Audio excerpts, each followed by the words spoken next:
Hello, നമുക്കൊരു juice കഴിച്ചാലോ? എനിക്ക് വേണമെന്നില്ല. ഡോക്ടർ പോയിട്ട് വാ. ഏയ്, അതെന്ത് പറച്ചിലാടോ? രണ്ടുപേരും കൂടി വന്നിട്ട് ഒരാൾ മാത്രമായിട്ട് അത് ശരിയാവില്ല. താനും വാ, ഓരോ ഫ്രഷ് ജ്യൂസൊക്കെ കഴിച്ച് നമുക്കൊന്ന് ചില്ലാവാന്നേ. വാ.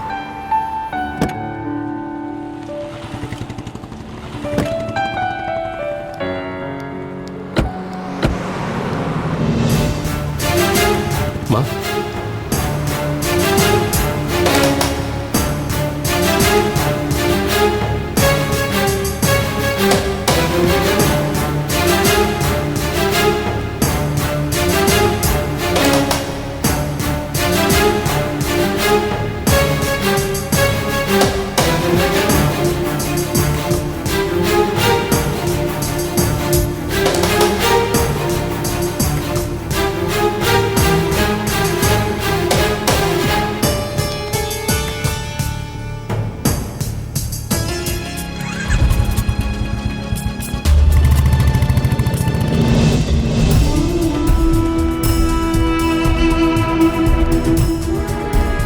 മാളവിക, താനെന്താ ഇവിടെ? ഇയാളെന്തിനാ ഇവിടെ വന്നത്? ജ്യൂസ് കഴിക്കാനല്ലേ? ഞങ്ങളും അതിന് തന്നെയാ വന്നത്.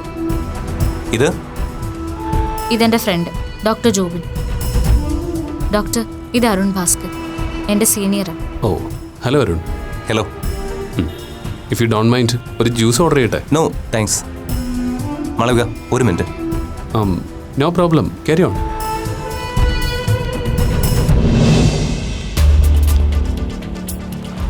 എന്താ അരുൺ? ആരാടോ? തനിക്ക് ഞാനറിയാതെ പുതിയൊരു ഫ്രണ്ട്? പറച്ചിൽ കേട്ടാ തോന്നുമല്ലോ എന്റെ എല്ലാ ഫ്രണ്ട്സിനും ഇയാൾക്ക് നല്ല പരിചയമാണെന്ന്. ഇനിയിപ്പോ ആ ഡോക്ടർ എന്റെ പുതിയ ഫ്രണ്ടാണെന്ന് തന്നെ ഇരിക്കട്ടെ. അതിന് അരുൺ ഭാസ്കറിന് എന്തെങ്കിലും കുഴപ്പമുണ്ടോ? താനെന്താ എന്നെ ഇറിറ്റേറ്റ് ചെയ്ത് അയാൾക്ക് മുമ്പിൽ ആളാവാൻ നോക്കാണോ? കൂടെ ഒരുത്തൻ ഉണ്ടെന്ന് കരുതി വല്ലാതെ അങ്ങ് ഓവർ ആവല്ലേ? Arun, mind your words. തന്റെ ചീപ്പ് ഷൈനിങ്ങിന് ഇത് ക്യാമ്പസ് അല്ല, പബ്ലിക് സ്പേസ് ആണ്. What's wrong with you? അത് തന്നെ എനിക്ക് നിന്നോടും ചോദിക്കാനുള്ളത്. എന്താ നിന്റെ പ്രശ്നമെന്ന്? Arun, mind your words.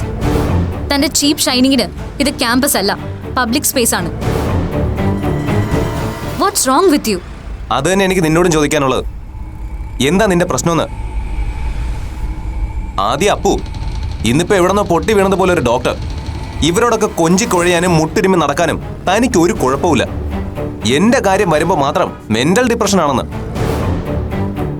ഇതൊക്കെ എന്നെ വെറും ഫൂളാക്കാനുള്ള നമ്പറാണെന്ന് ഇപ്പൊ എനിക്ക് ബോധ്യായല്ലോ. എങ്കിൽ താൻ പോയി തന്റെ പണി നോക്ക്. അതെടി, പണി നോക്കാൻ തന്നെയാ പോകുന്നത്. എന്നെ തേച്ചിട്ട് കണ്ടോമാർക്കൊപ്പം കറങ്ങി നടന്ന് അടിപൊളിയാവുന്ന നീ വിചാരിക്കണ്ട.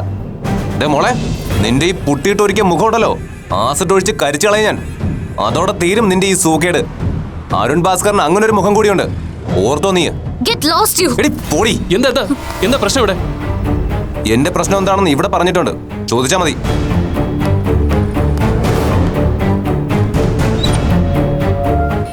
എന്താടോ, ആരായാള്?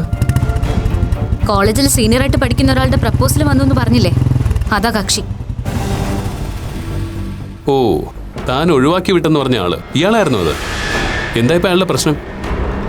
എന്നെ ഇവിടെ ഡോക്ടറിന്റെ കൂടെ കണ്ടത് അയാൾക്കത്ര പിടിച്ചില്ല. പിന്നെ അയാളുടെ പ്രപ്പോസൽ അക്സെപ്റ്റ് ചെയ്തില്ലെങ്കിൽ എന്റെ മുഖത്ത് ആസിഡ് ഒഴിക്കുന്ന ഒരു ഭീഷണി. ആള് ഞാൻ വിചാരിച്ച പോലെ അല്ലല്ലോ, ജെന്റിൽമാൻ ആണല്ലോ. വാ, നമുക്ക് ജ്യൂസ് കുടിക്കാം.